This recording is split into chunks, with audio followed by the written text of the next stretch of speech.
안녕하세요. 외과의사입니다. 오늘은 위장하고 소장하고 연결하는 수술을 하게 되면 어떤 문제가 생기는지에 대해서 말씀드릴게요. 우리가 이제 위장이랑 소장이랑 연결을 해줘야 되는 문합을 해줘야 되는 경우가 있습니다. 그림을 잠깐 봐드리면 이게 위장이거든요. 위장인데 이 위장 밥이 식도를 통해서 위장으로 들어와서 12지장 지나서 소장으로 가야 됩니다. 그런데 이 부위에 파란색으로 칠한 부위에 이제 병이 생기는 경우가 있어요.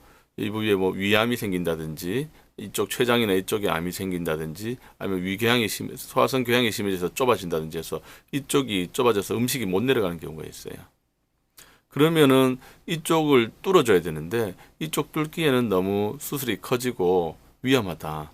그러면은 결국 이쪽에 수술을 하지 않고 위장이랑 소장이랑 연결해 주게 되면 음식물이 들어왔다가 이리로 안 가고 요로 통해서 요로 내려가게 되면 사람은 소화해서 살 수가 있게 되죠.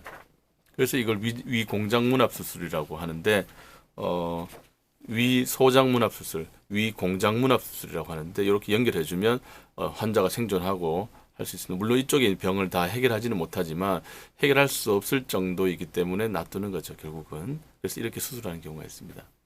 그런데 이렇게 수술하게 되면 대부분 괜찮아요. 대부분 별 문제 없이 잘 지내는데 그래도 이게 또 수술이고 하기 때문에 몇 가지 문제가 합병증이 생길 수도 있습니다. 어떤 문제가 생기냐면 이 연결을 했잖아요. 연결했기 때문에 음식물이 일로 내려와서 일로 소장으로 바로 내려가 버리면 어떤 문제가 생기냐면 덤핑 증후군이라고 생깁니다. 위장에서 소장으로 음식물이 뭐 급하게 내려갔을 때 생기는 증후군인데 이런 거는 위암 수술하는 사람들도 잘 생겨요. 그래서 뭐 덤핑 증후군이 있는 사람들은 뭐 생길 경우에는 음식물을 천천히 먹고 꼭꼭 씹어 먹고 물에 뭐 밥을 물에 말아 먹든지 국물에 말아 먹든지 그런 걸 피하고 밥 따로 국 따로 이렇게 먹어야 되고 또 단 음식을 적게 먹고 그렇게 교육을 하면 대부분 덤핑 증후군은 좋아집니다. 또 다른 문제로 여기에 이제 요 문합 부위에 피가 나거나 궤양이 생기는 경우도 있어요.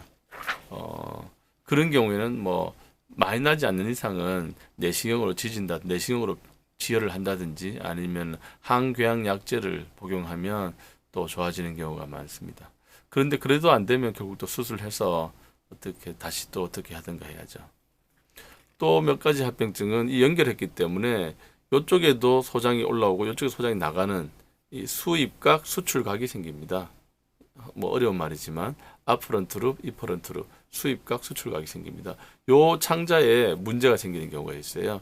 요 창자가 막힌다든지 이 창자가 막힌다든지 하는 경우가 생기거든요.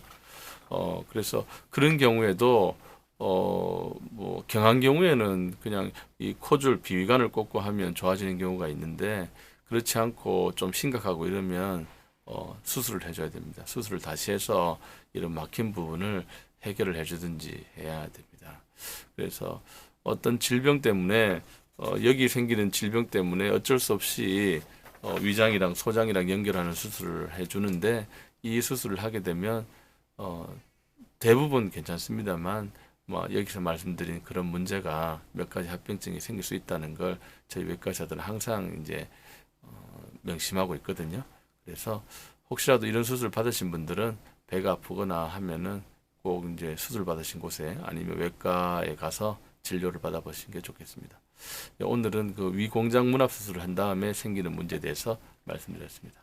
감사합니다.